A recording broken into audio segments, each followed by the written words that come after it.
Ceux qui font Monaco sont au micro. Je suis Geneviève Berthy et bienvenue dans le podcast de Monaco Info.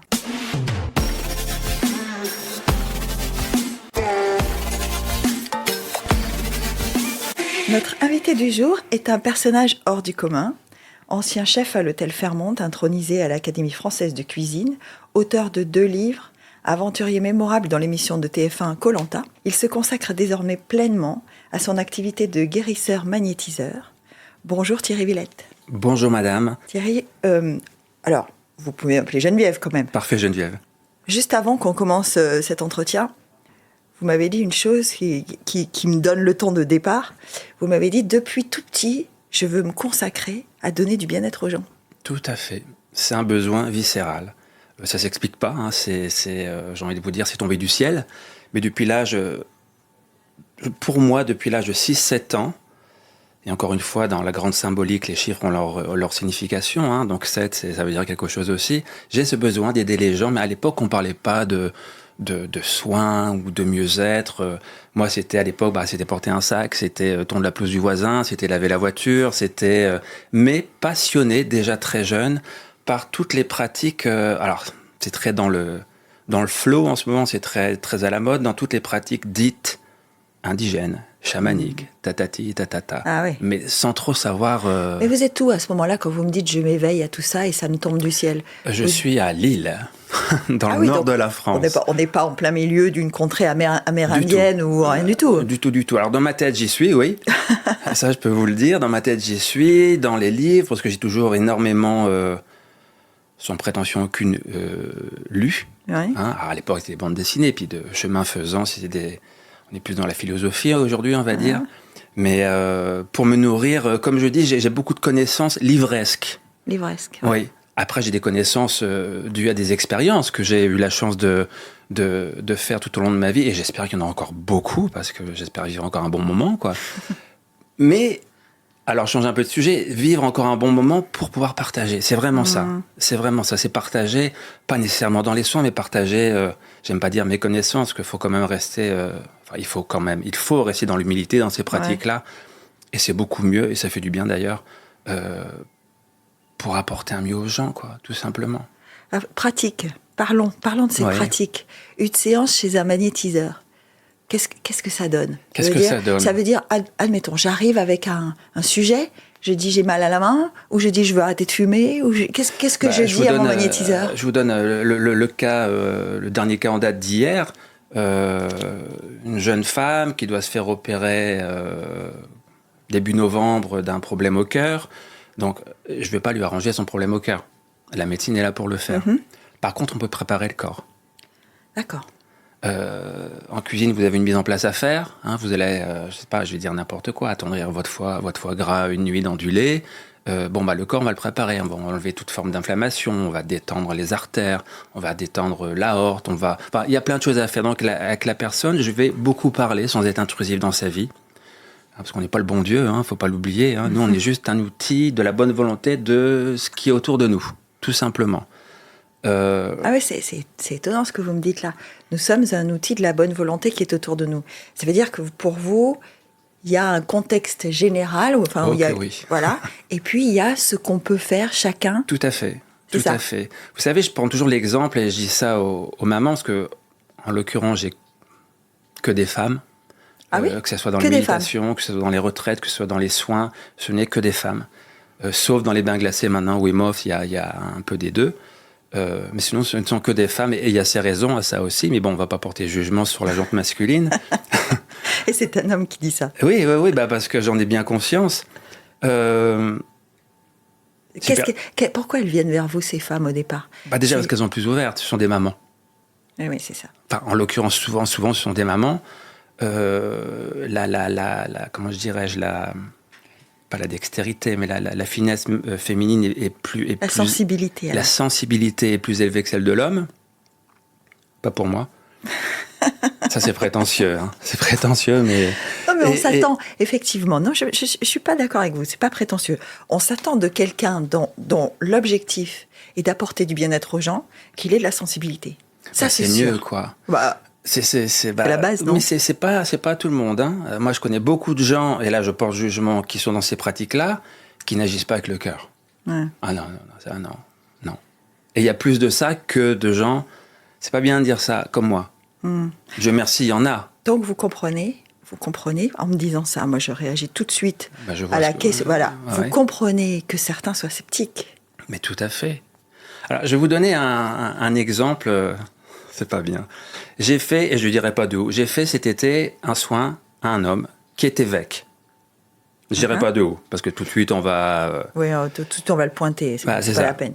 Et j'arrive devant lui, c'était une personne qui m'avait référé à lui. Il me dit, écoutez, jeune homme, alors déjà ça me plaît pas trop, mais bon, je ne crois pas trop aux pratiques. J'ai dit, écoutez, vous avez le droit. Je veux dire, et du tac au tac, j'ai dit, vous l'avez déjà vu, vous? Un grand blanc. Intérieurement, je me dis, Thierry, tu marches sur des œufs, là, fais attention. Oui. Je dis, vous savez, ce monsieur qui changeait l'eau en vin, qui marchait sur l'eau, qui rendait la vue aux aveugles, grand blanc. Et je lui dis, par contre, vous le ressentez en vous? Ah, dit, vous pensez? Je dis, c'est pareil. Je dis, vous l'avez déjà vu, vous, l'amour? Vous l'avez déjà attrapé, quantifié, acheté? Par contre, vous le ressentez? Je dis, c'est pareil. Tout ce qui est essentiel dans la vie est impalpable, invisible, inquantifiable. Par contre, si on ne le travaille pas, ça ne va pas aller. Alors, ça c'est vrai, que quand on ressent, et j'imagine que ça vous est arrivé de rencontrer des femmes qui vous ont parlé de ça, quand on ressent de l'amour pour quelqu'un, si on ne le travaille pas, ça peut disparaître. Bien sûr, mais ça se cultive tous les jours. On parle de problèmes de couple, par exemple. Oui. Ça se cultive tous les jours. Mais pour moi, si on rentre dans ce sujet, parce que c'est le sujet du 3e livre qui sortira, je le souhaite pour septembre, pour les prochaines rencontres littéraires, c'est sur l'amour. Et il y a de quoi dire, j'ai pas la réponse. Mais je crois que toute l'histoire du monde peut parler d'amour. Tout à fait. Donc nous sommes des milliards. Des milliards. Des milliards. Ouais. À avoir une définition, un ressenti. Mais l'amour à travers tout, que ce soit à travers le couple, que ce soit à travers ses collègues, son chien, ses enfants. Famille. Mais sans amour, pour moi, on va nulle part. Ouais. Et l'amour se cultive. Effectivement, c'est pas palpable. C'est pas quelque chose qu'on achète, c'est pas quelque chose qu'on définit. C'est pas Tout à fait. Voilà. Mais ça amène les plus grandes souffrances. Aussi. Quand on voit des séparations... Pas que, Dieu merci. Oui. Mais on voit dans quel état peuvent être les gens suite à une séparation. On parle des affaires de cœur, là. Ils sont complètement détruits, quoi. Vous avez des gens qui viennent vous voir pour ça? J'en ai déjà eu, oui. Oui. J'ai autant des gens qui viennent me voir pour des problèmes physiques, physiologiques ou psychologiques, ou avec le voisin, ou des rapports avec les enfants, ou des gens qui doivent aller au tribunal 8 jours après. On agit. Pourquoi est-ce qu'on peut agir sur tout? C'est très, très, très contradictoire et paradoxal. On travaille sur l'âme.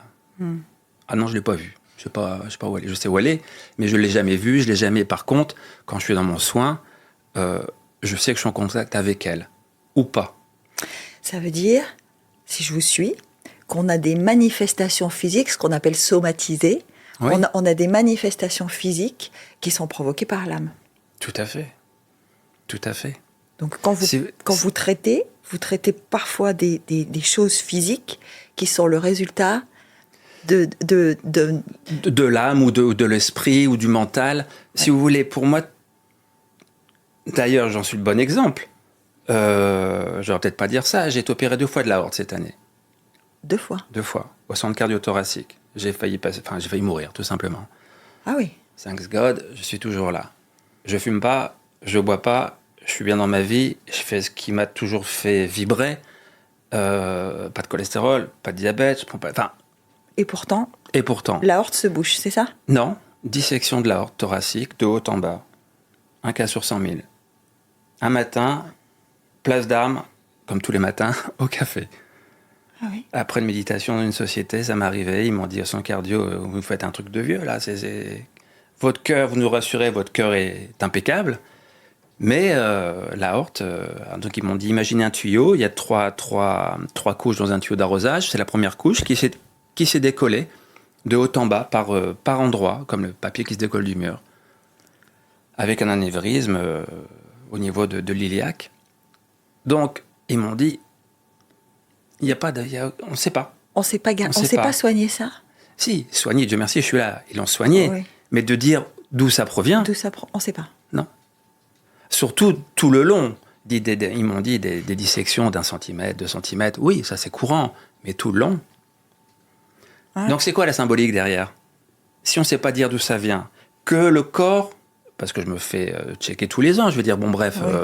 Du sport, enfin bref. Vous êtes attentif comme tout le monde à votre santé. Sans être paranoïaque, mais au mieux possible. Et je fais tout pour être en bonne santé. Après, on n'a pas tous les dés en main. Hein. Donc, la nature est pour moi de nature métaphysique. Elle est émotionnelle. Mais par rapport à quoi? Il faut regarder symbolique de l'ordre, symbolique de l'anévrisme, et tatati, et tatata. Les mots sur les mots, c'est ça? Oui. Après, il faut y croire. Alors, comme je dis toujours aux mamans, pour revenir à ça, le petit va se cogner sur la table, on va faire le bisou qui guérit. Ou on va donner une fessée à la table. Oui, mais c'est classique. Mais imaginez, quand on y met l'intention dans un soin, qu'on y met l'intention, qu'on y met l'amour et qu'on a des supports comme des connaissances, comme la prière, comme la visualisation, il se passe vraiment des choses. Je veux dire, quand on travaille à distance, moi j'ai la chance d'avoir des clients à travers le monde que j'ai jamais vus, hein, sauf en photo, m'envoie la photo par SMS. Quand je fais un soin, juste à y penser, il se passe des choses. Non, mais c'est vrai, hein, c'est pas de la prétention. Là, quand je vous écoute, je mets absolument pas en doute ce que vous me dites, au contraire. Ouais. Vous venez d'une famille de médecins? Il y avait beaucoup de médecins, il y en avait 8 ou 9, Enfin, j'y avais parce qu'il y en a qui sont partis maintenant. Il y a des cousins qui prennent la relève, ouais. À Lille, tout le monde à Lille? Non, dans le Pays Basque, à Lille, à Paris, à Toulouse. Une famille éclatée? Ouais. Vous vivez une enfance, donc à révélation, 6-7 ans, vous comprenez que vous avez ça en vous et que c'est ça qui vous anime. Excusez-moi de vous interrompre, je vais vous faire une confidence. Quand j'étais petit, j'avais très peur. Tout le monde a des peurs. Hein. Bouddha a dit, nous ne vivons qu'à travers la peur et l'amour. Voilà, on a parlé d'amour, on va parler de peur alors maintenant. La peur d'arriver en retard, la peur de paraître imbécile, la peur de mal faire, la peur de ne pas avoir fermé sa porte. Imaginez le nombre de peurs à la fin d'une journée et au bout d'une vie. La peur d'avoir peur. La peur d'avoir peur, tout à fait, oui. Et donc, j'avais peur des esprits. Vous aviez peur du noir? Oui, sûrement un peu, oui, mais de ce qu'on ne voit pas. En fait, j'avais peur de... voilà, c'est ça. Comme beaucoup d'enfants, laisser la porte entrouverte. Et un jour, je vois ma grand-mère passer dans le salon. Elle n'était plus là, elle était décédée. Ah. Oui. Je comprends pas, je suis petit. Il faut savoir jusqu'à 7 ans, on perçoit tout. De 7 à 14, ça disparaît, ça revient vers 14. La crise d'adolescence, elle est un peu due à tout ça. Quand on y croit, encore une fois. Et je dis ça à ma maman, à mon beau-père. Elle me dit, écoute, t'es gentil Thierry, va jouer dans le jardin, là, Mais tout ça, on le stimule, on l'alimente, et puis les peurs deviennent de plus en plus grandes, et puis à force de fouiner à droite à gauche, on commence à comprendre, on commence à disséquer les choses, à les décanter, et puis on se dit, ah oui, en fait c'est que la vie, quoi. C'est le parcours de chacun, oui. Ouais, c'est ça. Ouais, c'est le chemin qu'on suit, qui n'est pas toujours un chemin qu'on aurait imaginé ou qu'on aurait pensé. Hein. Parce que quand je parle de chemin, je me dis, là, on parle de ce que vous êtes aujourd'hui, mais vous n'avez pas toujours été ça, professionnellement. Ah bah non, même j'étais plus autre chose que ça, on va dire. Parce que vous démarrez votre carrière professionnelle, en tout cas, les premières décennies, ou la première au moins décennie de votre carrière professionnelle, elle est dans des cuisines. Dans les cuisines, oui. De mes 15 ans, donc quand je suis entré à l'école hôtelière à 15 ans, et je suis sorti de la cuisine à 45 ou 46. Oui, donc c'est plusieurs décennies. C'est 30 ans. Ouais. 30 ans. Ouais. Mais vous êtes chef, hein? J'ai fini chef, oui. Bon, chef, c'est un grand mot. Hein. C'est comme la ceinture dans les arts martiaux, elle sert à tenir le pantalon. Hein. Il en faut des chefs. Alors ne me lancez pas sur ce sujet. Il faut des chefs. Non, mais bien sûr qu'il faut des chefs. Mais oui, donc j'étais chef les 12 dernières années de ma vie. Oui, j'étais chef de cuisine, chef exécutif, ouais. Vous arrivez à Monaco comme chef du Fairmont. Comme chef du Fairmont. Vous arrivez d'où? Vous arrivez de l'autre côté de l'Atlantique, hein? De Montréal, ouais, de Montréal. Parce que la petite histoire, je devais être chef du Plaza à New York. Tout était fait, c'était signé, c'était... Ah oui, mais ça, dans la vie, c'est... Ah, mais c'est quand même arrivé beaucoup de fois. Le destin, c'est le destin. Parce qu'avant ça, je devais être chef à Kyoto.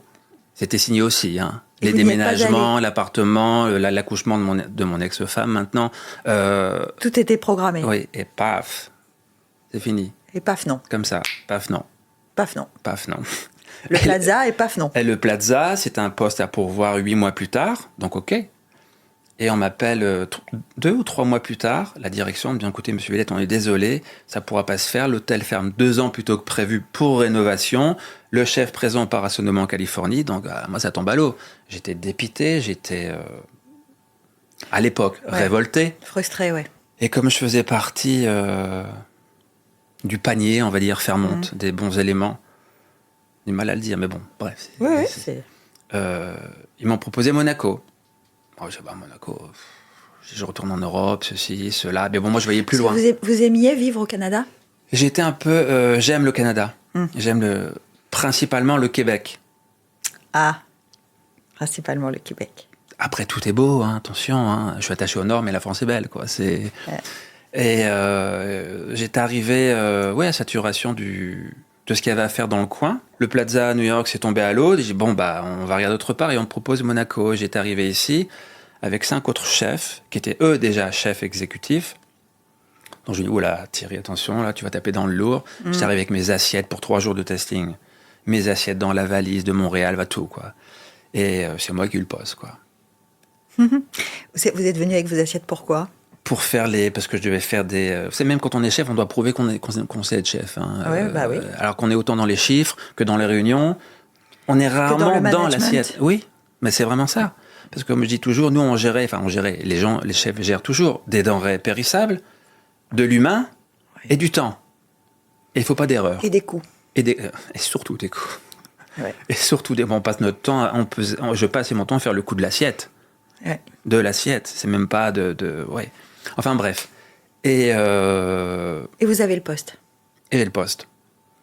Et je devais être là 3 semaines après. C'était compliqué. Rebelote. Déménagement. C'est ça. Valise. Tout. Oui. Bah oui. Tout. Et avec une grosse pression parce que là, il faut faire ses preuves. Hein. Le petit jeune qui arrive, qui a 38 ans. Il y a des gens qui sont à l'hôtel depuis... 38 ans pour prendre la direction, pour être chef exécutif d'un palace de 700 chambres, je crois. 620 à l'époque, ouais. C'est quelque chose quand même. Alors, sur un territoire en plus qui est assez prisé, avec une clientèle pas toujours facile. J'ai découvert tout ça. Alors j'étais chef des cuisines. Le chef exécutif était toujours là. D'accord. Mais il devait partir à la retraite. Bon, ce qui est arrivé plus tard, ça c'est une autre histoire. Donc on a réussi, je dis on parce que à redresser tout ça sans se mettre le syndicat d'eau. J'ai changé complètement la nature des assiettes et des banquets, tout ça. Ça a grincé. La résistance au changement, c'est dur. Quand ça fait 32 ans, et c'est pas que c'était pas bien, attention. Hein, c'était. Non, mais il faut toujours. Il y a des moments, il y a des caps à passer, il faut changer, et puis. Et dans tout ce que j'ai entrepris. Dans ma vie, que ce soit à travers la cuisine ou à travers la perception, à travers les soins, j'ai toujours été en avance. Donc incompris. Ah. Donc jalousé. Vous connaissez cet adage, hein ? Quand on est avant-gardiste, on est souvent mal compris. J'ai toujours dit les plus grands fous étaient des génies. Bon, je me considère pas pour un génie. Hein. Attention, hein, loin de là. Non, mais on peut chacun avoir sa vision. Et donc, effectivement, il y a des moments où le timing n'est pas celui de la grande majorité. Non. Et à ce moment-là, ça déclenche une distance, en tout cas. Mais vraiment, vraiment. Et c'est comme toujours. Hein, c'est comme on dit dans le bouddhisme, c'est la souffrance qui crée l'ignorance des gens. Ouais. Et au niveau de la cuisine, parce que je passais mon temps. Je passais 16 heures par jour à peu près en cuisine, donc entre 14 et 16 heures. Ouais, on a cette image du chef de cuisine en tout cas, à l'époque, qui passe beaucoup de temps quand même. Oui, parce qu'à l'époque, encore, là c'est pas bien, parce que je porte du jugement encore, les chefs étaient en cuisine. Aujourd'hui, ils le sont toujours, mais étant donné que c'est tellement médiatisé, et tant mieux pour eux. Sauf que c'est bien aussi d'être en cuisine. Déléguer, c'est une chose, et c'est un art. C'est un art de savoir déléguer. Déléguer, c'est difficile. McDonald's a très bien réussi. Non, mais dans le sens où un Big Mac, j'ai jamais été au Japon, au bout du monde, ce sera le même qu'à Monaco, quoi. Ouais. Mais ça, c'est pas de la délégation, si vous me permettez. Ça, c'est plutôt de la standardisation. Voilà, standardisation. Standardisation. C'est-à-dire que peut-être que l'assiette que vous aviez conçue à Monaco, pour la reproduire à l'identique à Montréal, ça aurait été compliqué. Alors Montréal peut-être, je sais pas, mais en tout cas pour autre part, ça aurait été compliqué. D'abord, ce sont pas vos mains. C'est ça. Parce qu'en cuisine, vous dites les chefs, je sais bien qu'ils sont en cuisine. Moi, j'ai grandi avec une maman qui cuisinait beaucoup et une grand-mère qui cuisinait beaucoup et qui me disait toujours, il y a un truc que je peux pas te transmettre, il faut voir si tu l'as ou pas, c'est le tour de main. C'est vrai. C'est vrai. Elle appelait ça le tour de main. C'est le plus bel outil, la main. Ouais, c'est ça. Ouais, non, mais c'est vraiment ça. Le tour de main et la sensibilité, je veux dire, je présume en tous les cas. C'est encore une sensibilité. Hein. Ah bah oui. On l'a ou on l'a pas. Oui, bah oui. C'est-à-dire qu'on peut être doué en plein de choses et de ne pas avoir le tour de main en cuisine. Quoi. Bah, c'est ça. Comme tout le monde sait dessiner, ou tout le monde sait préparer quelque chose à manger, mais il y aura celui qui aura toujours le petit truc en plus. Ouais. Et après, ça se travaille, tout ça. Parce que pour moi, tout le monde est guérisseur. Hein. Tout le monde. On a tout ça en nous. Hein. Ah oui. Ah oui. Parce que c'est étonnant ce que vous dites, parce que je suis sûre que tous ceux qui aiment la cuisine disent « je pourrais être chef ». Bah, il y a savoir faire la cuisine, puis il y a savoir être chef. Parce que chef, c'est un autre métier encore. C'est un autre métier, c'est ça. C'est ça que je voulais qu'on aborde. Quand vous me dites tout le monde peut être guérisseur, c'est que c'est pareil. Chef, c'est pareil. Il y a savoir faire la cuisine et être chef. C'est ça. Et il y a avoir une sensibilité et être guérisseur. Mais vous avez raison. Et moi, j'étais souvent pas critiqué en tant que chef de cuisine, mais on dit « oui, mais toi, t'es pas un chef, tu gueules pas, toi. » Bah, je suis un chef pacifique. Par contre, je parle. Je parle aux gens. Je suis un chef pacifique. Mais oui, mais ça existe. Il n'y a pas que des fous furieux. Moi, je me rappelle, à l'époque, un des premiers endroits où j'ai travaillé en France, c'était au Negresco, dans les années 82, avec monsieur Maximin. Premier service, vous me croyez ou pas, j'ai pris une saucière sur la figure. Renversé. Je vous crois. On m'a renversé, on m'a enlevé j'avais pas le droit à la toque, j'avais un calot, j'étais un commis. Premier commis, oui. J'avais fait perler une goutte le long de la saucière, j'étais comme ça, hein. 3 étoiles et tout. J'étais référencé par quelqu'un. J'apporte la saucière. C'est qui le con qui a mis ça? C'est moi, chef. J'arrive tout penaud. Pourtant, j'étais bien plus grand que lui. Hein. Je le suis toujours d'ailleurs. Et il enlève mon calot, il me renverse la saucière sur le derrière de la tête. Le soir, on balayait ce qu'on appelle le mastic. On nettoyait la cuisine, quoi. Et il me dit, Grand, t'as nettoyé en dessous du frigo? J'ai dit, oh, oui, chef. Qu'est-ce qu'il fait, le chef? Et il vous regarde. Il se met à 4 pattes. Et il regarde sous le frigo. Et il se relève, il me prend par l'oreille, il me baisse et il me casse le balai sur le dos. Mais des trucs comme ça, je peux en raconter. C'était à l'époque. C'était à l'époque. Est-ce que c'est d'un autre temps, ça, Thierry? D'un autre temps? Oui. Oh oui. Parce que aujourd'hui, ils cassent plus les balais sur le dos. Aujourd'hui, on n'y pense même pas. Non. À l'époque, moi, j'ai jamais fait, mais les comptes se réglaient dans les frigos. Ah oui. Oui, c'est genre, viens, on va s'expliquer. C'est ça. Moi, ça m'est jamais arrivé, hein, parce que je suis pas comme ça. Mais oui, c'était... Vous n'êtes pas bagarreur? Non. J'ai toujours fait des arts martiaux, toujours. J'ai toujours, c'est pas bien ce que je vais vous dire, étant jeune, aimé ça, mais je suis contre la violence. Vraiment. Non.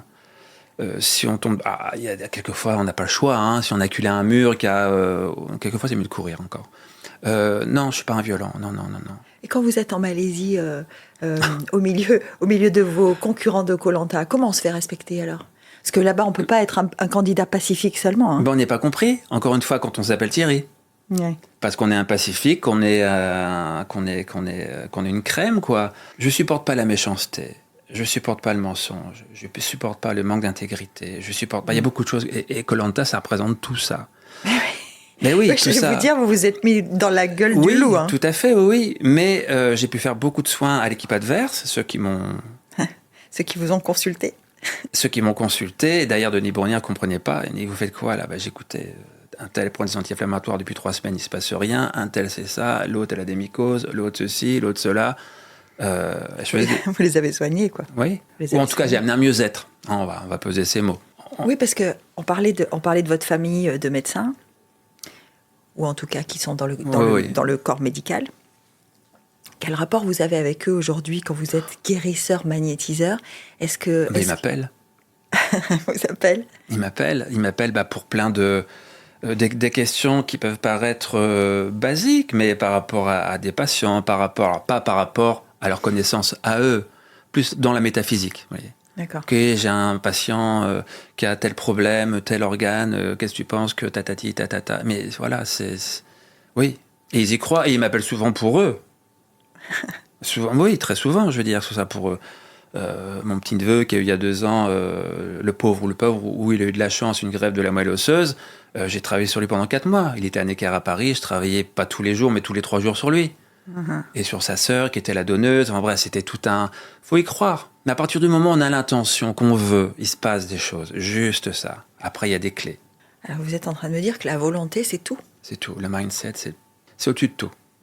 Alors, on a tendance à vous croire, hein, parce que quand on est chef de cuisine, qu'on traverse l'Atlantique pour revenir en Europe après avoir passé une partie de sa carrière 16 ans. au Canada, qu'on prend la direction des cuisines du Fairmont, qu'on change fondamentalement. Personne n'a compris. Voilà. Vous savez, j'ai eu la chance, j'ai quitté le Fairmont parce que j'étais parti ouvrir 2 hôtels en Égypte pour Fairmont. Donc j'ai quitté Fairmont, je suis parti pendant 3 ans comme directeur de la restauration Food and Beverage pour les championnats du monde de moto. C'était super, mais ça me nourrissait pas. Ça me nourrissait pas le cœur. Ouais, je parle. cœur, ouais. Le reste, oui, mais le Le cœur. reste, oui, j'imagine. Oui, hein. le reste, oui. Mais voilà. Je suis intronisé à l'Académie française de cuisine. Oui. Je suis super fier de ça. Ça, je suis fier de ça. Parce qu'on est quand même... il faut des parrains. Mm-hmm. Donc, c'est des chefs étoilés. Donc, si déjà on est reconnu par des chefs étoilés... le plus beau compliment qu'on m'ait fait en cuisine, c'est Georges Blanc, qui était venu faire plusieurs festivals à Montréal. Il m'avait dit, écoutez, monsieur Villette, votre table vaut 2 étoiles. Mais à l'époque, il n'y a pas d'étoiles en Amérique du Nord. Il y avait les diamants. Et nous, on avait 5 diamants, c'est le maximum. Mais il n'y avait pas d'étoiles. Et ça, c'est vraiment quelque chose qui m'a vraiment touché, vraiment. Et d'avoir été intronisé à l'Académie française de cuisine, c'est rien. C'est accroché au mur dans la cuisine chez moi. C'est une satisfaction. Et quand j'ai eu ça, 2 jours après, je quittais tout. Je dis, c'est bon, j'ai fait le tour. Je vais faire ce pourquoi je suis conçu, parce que ça me travaillait au quotidien. Quand j'avais un cuisinier qui se brûlait, qui se coupait, je mettais les mains dessus. Oui. J'avais pas encore tous les outils pour... mais il se passait déjà quelque chose. Sans... Alors, c'est intéressant. Pardon si je vous interromps, mais c'est intéressant ce que vous dites là. J'avais déjà les outils, mais pas tout. Donc, ça veut dire que quand vous décidez de vous lancer là-dedans, vous vous formez. Non, j'y crois plus. Ah, c'est ça votre formation. Alors, j'ai plein de formations. J'en ai 12. Ouais. Parce que j'ai toujours besoin de me sentir légitime dans ce que je faisais. Parce que le gars, il passe de chef de cuisine avec un statut, avec un salaire, Monaco. Enfin, bon, bref, on fait. Oui, ça aussi, c'est un pari quand même. Hein. Oui, mais je ne me suis pas posé la question. Et c'est peut-être une de mes forces, ou rares forces, c'est d'avoir confiance en la vie. Quand je sens que ça vibre là, que je mets en corrélation mes pensées avec mes actes. Ça marche. Ouais. Mais il faut oser. Oui, alors. Et j'ose pas tout. Mais je suis humain.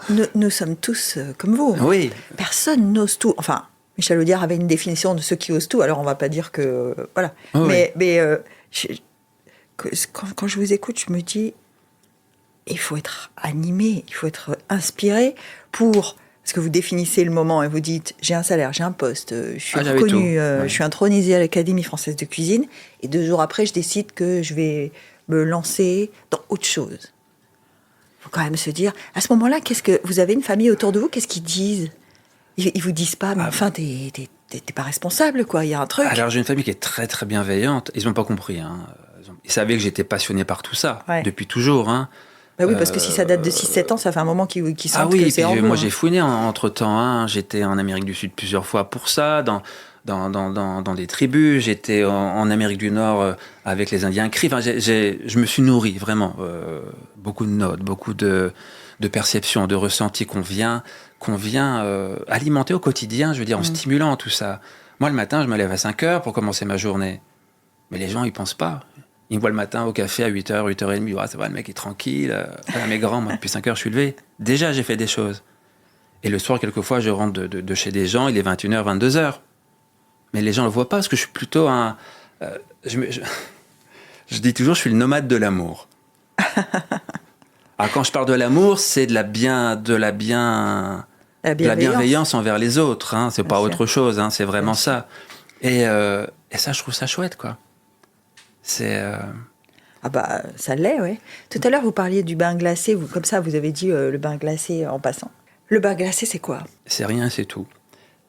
Tout au long de ma vie, je me suis efforcé de vivre des expériences, de goûter à des choses, de fumer d'autres choses, d'en boire d'autres. Enfin bref, de faire des choses. Il y a toujours eu des impacts, mais bon, ok. Ouais. Cette méthode, moi avec ma femme, ça fait 9 ans qu'on se baigne dans les eaux froides. Donc une eau froide, c'est entre 4 et 9 degrés. Oh, mon Dieu. Je vous promets, j'ai jamais personne qui n'a pas réussi. Après, c'est facultatif, hein, il n'est pas obligatoire ce bain froid. C'est surtout ce qu'il y a en amont et en aval qui est important. Et j'ai découvert la méthode pendant le confinement. Je savais pas qu'il y avait une méthode Wim Hof. Je connaissais Wim Hof sur YouTube. Et j'y vais très rarement sur YouTube quand j'étais au Canada.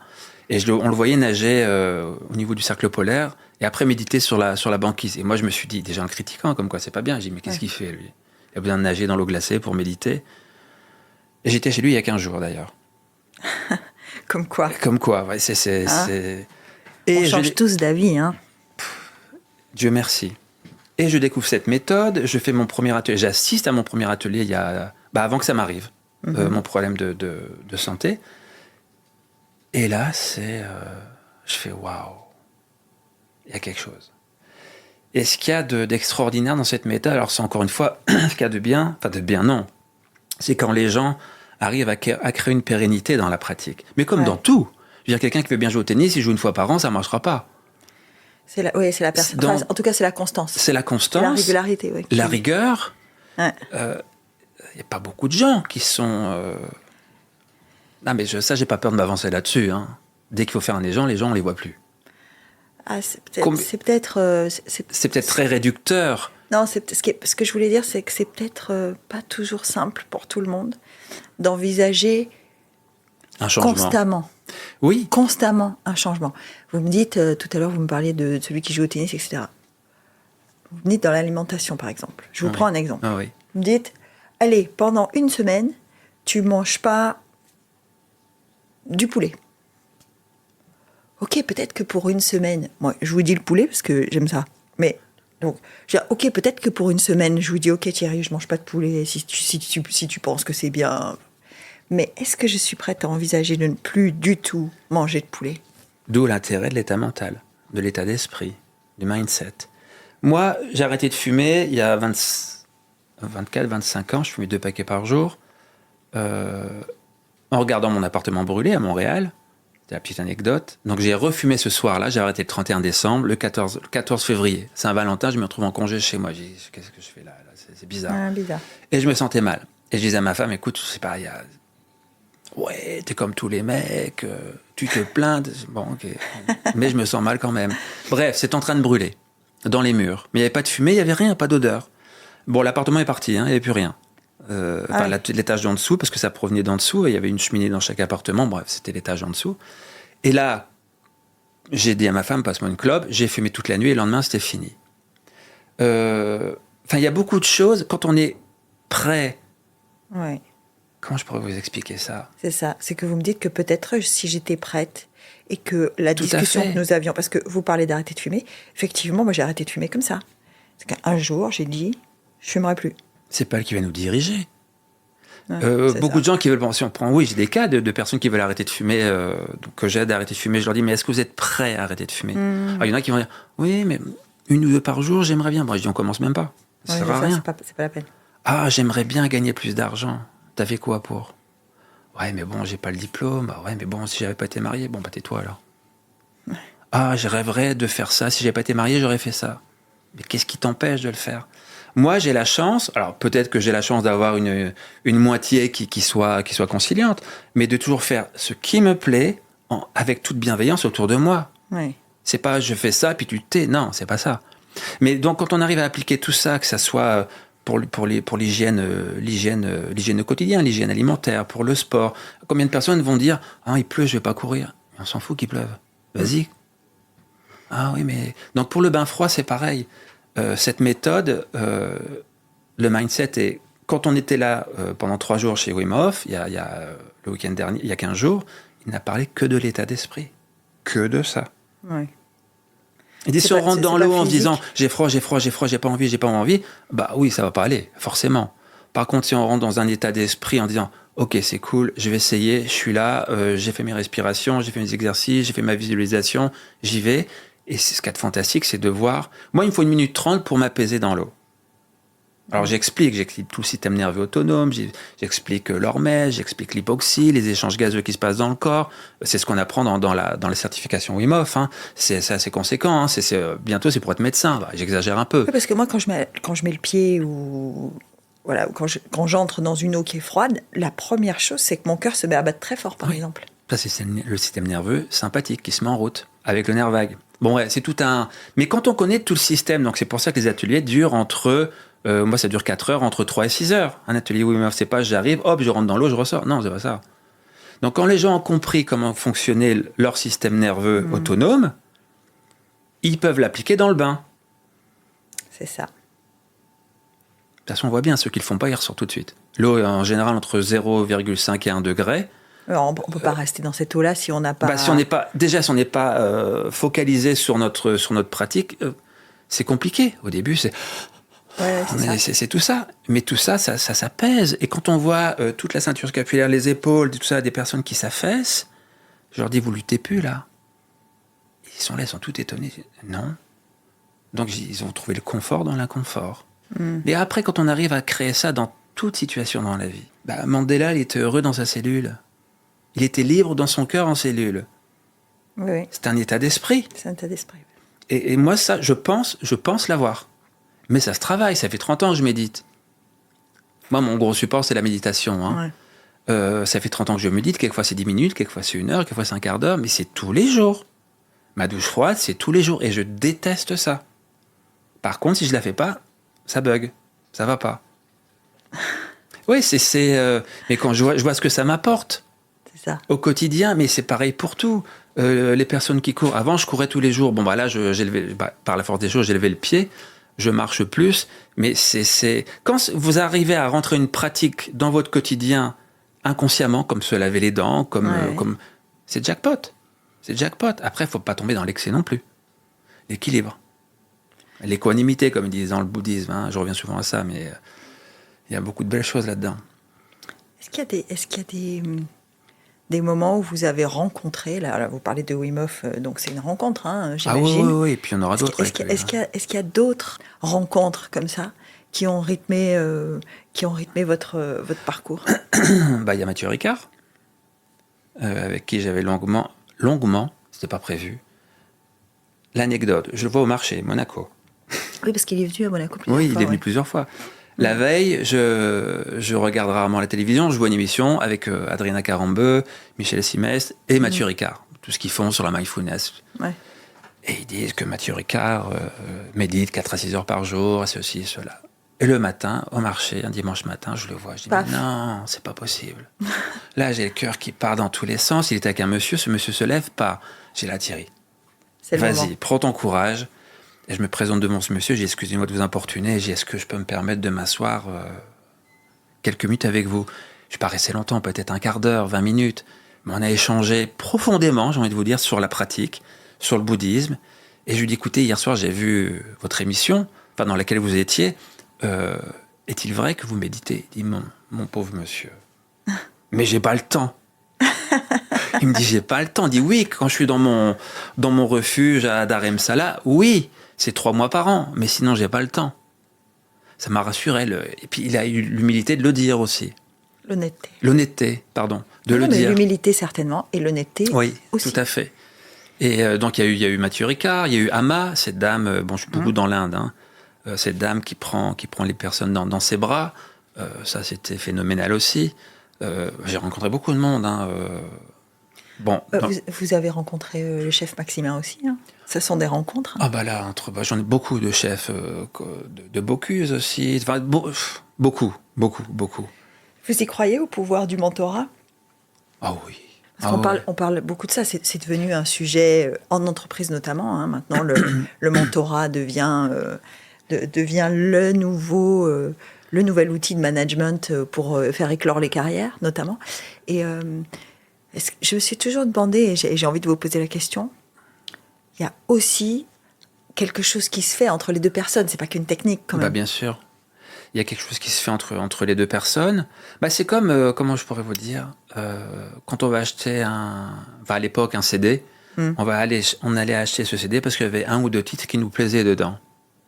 Quand on s'approche, moi la première fois que j'ai rencontré Monsieur Maximin, ou j'ai rencontré Bocuse, ou Georges Blanc, ou les frères Pourcel, ou Guy Savoie, enfin bref, tous ces grands chefs-là, c'était souvent parce que, je devais travailler avec eux 10-15 jours, mais qu'il y avait toujours 1 ou 2 recettes qui m'interpellaient chez eux. Combien de fois j'ai quitté un établissement pour aller chercher une recette là-bas?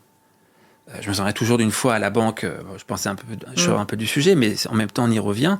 je demandais un crédit, c'était au Canada, et la conseillère bancaire me dit « Monsieur Villette, quand même, vous changez beaucoup d'établissement. » Je dis « Oui, mais j'y c'est voulu, c'est pour apprendre. » 32, j'en ai fait en 30 ans. Ça allait de 8 jours à des années, quoi. Mais c'était toujours pour apprendre. Que ça soit un tour de main, que ça soit une recette, que ce soit pour découvrir quelqu'un. Moi, j'ai pu, à maintes reprises, faire beaucoup de kilomètres pour rencontrer quelqu'un. Thierry Marx, à l'époque, j'avais 8 jours de vacances. De toute façon, au Canada, on n'a que 8 jours de vacances, en tout cas, les 3 premières années. J'étais à Bergerac, et je me dis, il faut que je rencontre Thierry Marx. On a trop de points communs entre les arts martiaux, entre la cuisine, bon, plein de choses. Et je l'appelle. Bon, j'arrive pas à la voir, bien évidemment, hein, j'ai appelé plusieurs fois. Et j'ai un secrétaire qui me dit, oui, ok, pas de problème, il vous attend demain matin à 9h, à Corbeil-en-Bage, dans le Bordelais. J'y vais avec ma femme, petit déjeuner, super, il nous présente les cuisines, il dit, vous êtes disponible ce midi pour... Oui. On mange donc, c'était 2 étoiles à l'époque. Dans le restaurant, on prend le digestif, on prend le café, on marche dans les vignes. Vous êtes disponible ce soir? Non, oui, d'accord, oui. Une journée extraordinaire. Et ce qui s'est passé dans ce laps de temps, ça m'a nourri pour un certain temps et ça m'a donné plein d'idées en cuisine. Quand on servait le caviar au Nouvel An au Fairmont, je leur avais fait faire des bulles en glace dans lesquelles on insérait une petite cuillère en porcelaine avec le caviar. Mais il devenait fou là-bas. Il devenait fou. Ça venait de chez lui, ça. Ça venait de chez lui, oui. Ouais. Bon, on va toujours chercher des petites... donc, dans le mentorat, je trouve qu'on va toujours... Je vais pas dire j'ai un maître ou j'ai quelqu'un... J'en aime beaucoup. Ouais. Qui sont... Wim-Hof en fait partie, parce qu'il est encore vivant. Hein. On va toujours parler de personnes qui sont défuntes, mais il y en a encore certaines qui sont vivantes. Aujourd'hui, il y a Sadhguru dont beaucoup de personnes parlent, qui est toujours de l'Inde. Il y a Ama, il y a Yoshi, enfin, il y en a plusieurs. Dans ce monde-là, en tous les cas. Hein. Mais ce qu'il y a d'intéressant, j'expliquais ça la dernière fois à ma femme, je disais, ce qu'il y a d'intéressant, quand on va manger un plat qui vient vraiment nous animer, un plat gourmand, ce qu'il y a d'important, c'est le visuel, et c'est ce qu'on va ressentir au niveau de l'odorat, au niveau de la perception. Ça va venir nourrir l'âme. C'est très sensoriel, oui. Oui, mais comme dans tout, hein, ce qu'on va manger, ça c'est secondaire, c'est pas important. Finalement. On le pense, mais non, c'est pas important. On va se nourrir du visuel, de l'odeur, de tout ce qu'il y a. Une fleur, c'est pareil. Qu'est-ce qu'il y a de riche dans une fleur? C'est son parfum. Après, son image, bien sûr, c'est important, mais c'est secondaire. Et dans le mentorat, pour moi, c'est la même chose. Moi, je vais me nourrir du vécu, mais de l'essence de la personne. Mais je veux pas être comme lui. Moi, je vais être au-dessus. Je vais être au-dessus. Est-ce que vous disiez, j'ai fait 32 établissements en 30 ans. Ok. Là, on a l'impression, pour autant, qu'il y a une vraie stabilité qui s'est installée dans votre vie. Parce que j'ai trouvé ma voie. Alors, c'est pareil, les gens vont dire, ah, mais Thierry, tu fais de la naturopathie, tu coupes le feu, tu fais de l'hypnose. Bon, mais tout ça, c'est pas accepté à Monaco, mais j'en ai fait, j'ai les certifications. Bon, il y en a 12 comme ça. Et les gens savent plus trop, en fait. La réflexologie plantaire, du shiatsu, du massage oriental, et tu fais ça, et tu fais ça, et puis tu écris des livres, et puis tu fais des retraites, et puis tu fais... Bon, en fait, tu fais quoi? J'apporte un mieux aux autres, à travers divers éléments. C'est comme j'ai en cuisine, le principal, c'est que ça soit bon, qu'on prenne un peu d'italien, un peu d'asiatique, un peu de français, un peu de ceci, un peu de cela. Ouais. Le principal, c'est que ce soit bon. Dans la médecine, c'est pareil. Malheureusement, en Occident, ou dans la médecine... allopathique aujourd'hui, chacun a sa spécialisation. Ouais. Neurologue, cardiologue, tatati, c'est super. Sauf que l'ayurvédique, elle a tout en même temps. C'est-à-dire que celui qu'on va voir, il peut tout faire. Il peut tout faire. Je ne vais pas dire qu'il fait une opération à cœur ouvert, il ne fait pas d'opération. Mais je veux dire, surtout dans ces médecines-là, on va travailler en amont. On ouvre moins quand même. Hein. Oui. On ouvre moins. Bien sûr, oui.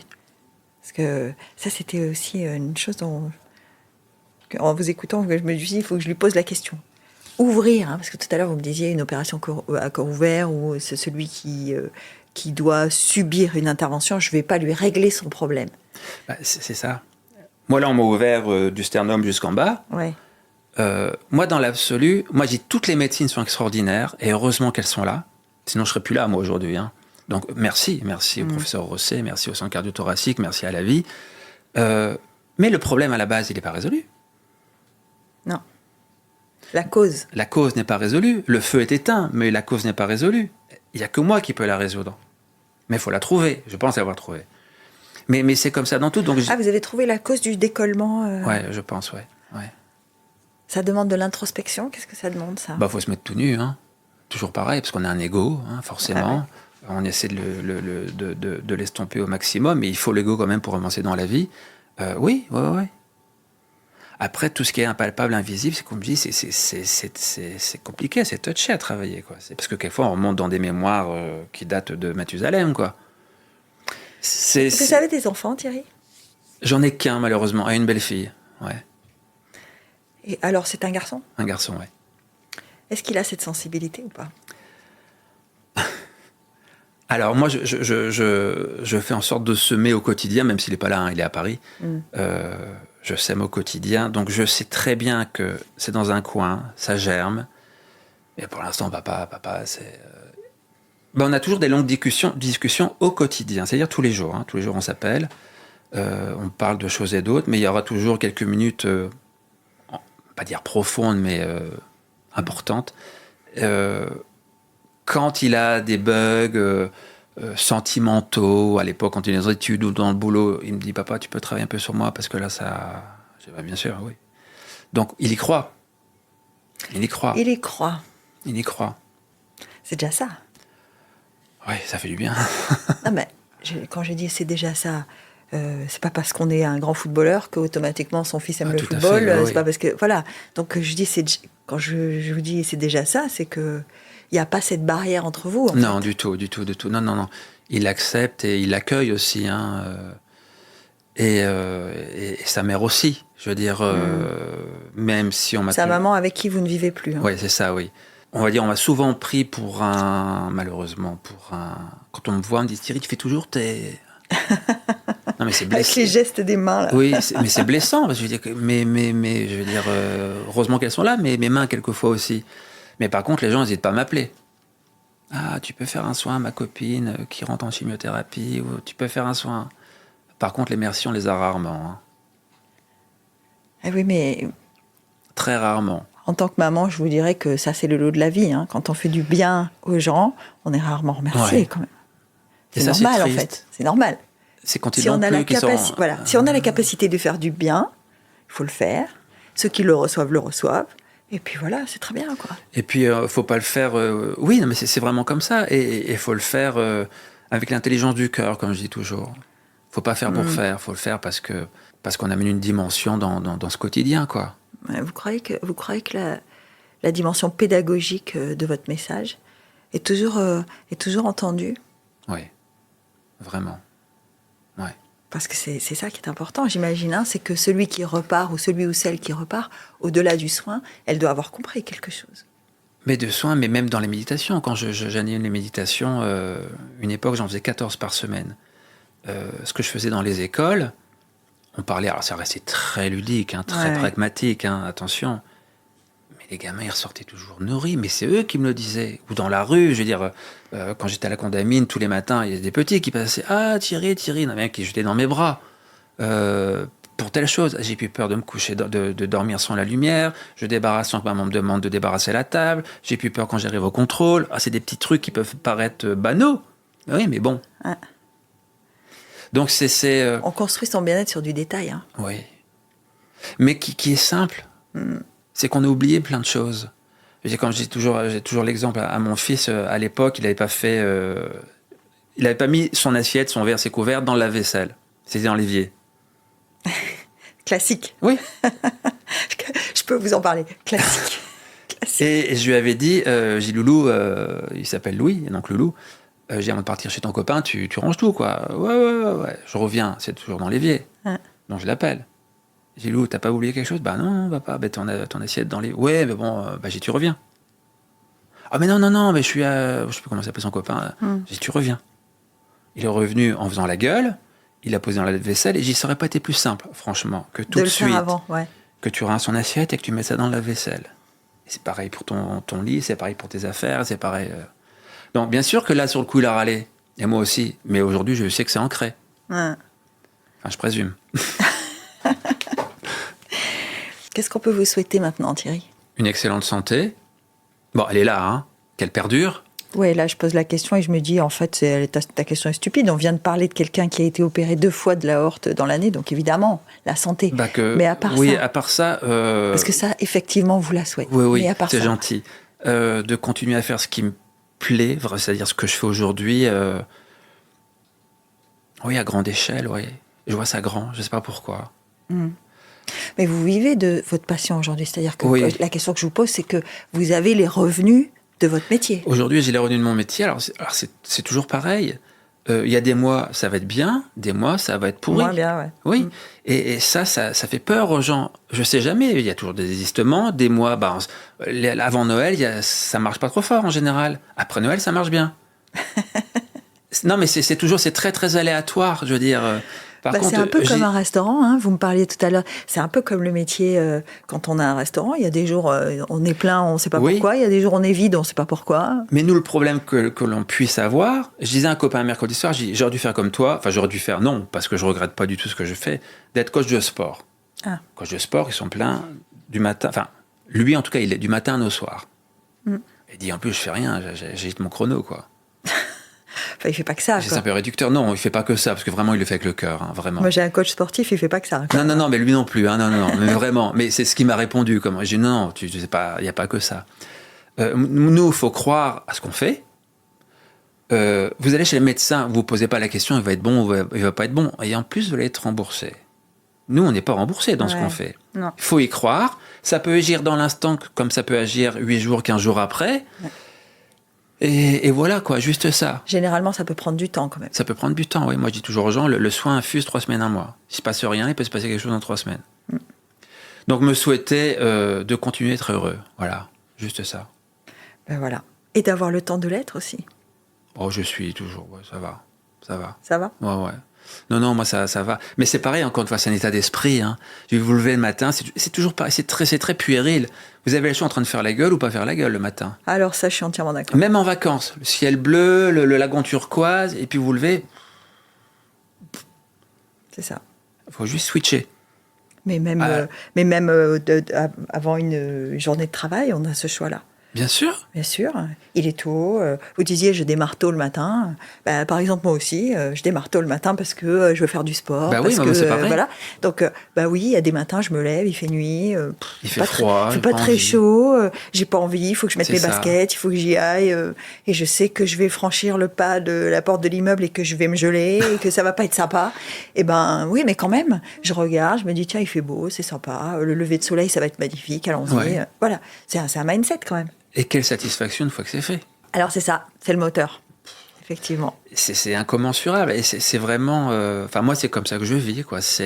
Oui, des jours ça va pas, je suis humain, hein, je veux dire. On est venu sur... Alors, c'est un autre sujet. On est venu sur Terre, ou on est revenu sur Terre pour incarner la matière, pour incarner le spirituel dans la matière qui est notre corps. Donc on est en train de vivre des choses agréables, des choses pas agréables, et il y a plus de choses désagréables qu'agréables en général. Donc, il faut essayer de faire que chaque petit moment soit, même si ça dure 10 secondes, soit sympa. Le confort dans l'inconfort. Vraiment ça. Et moi, excusez-moi de vous couper, Geneviève, et c'est vrai que si on prend l'exemple de Koh Lanta, quand j'y étais, j'ai fait 38 jours sur 42, j'ai perdu 22 kilos, je pense que c'est moi qui ai le plus perdu de tous les Koh Lanta qu'il y a eu. J'étais bien. J'étais pas carpette, j'étais bien. J'avais pas faim. Mindset. Ouais, c'est ça. Mais ça dérange. Bon, vous nous avez vraiment pas dérangé. C'est gentil. Merci d'avoir passé ce moment avec nous, Thierry. Merci beaucoup pour votre invitation, en tous les cas. Et à bientôt. À très bientôt.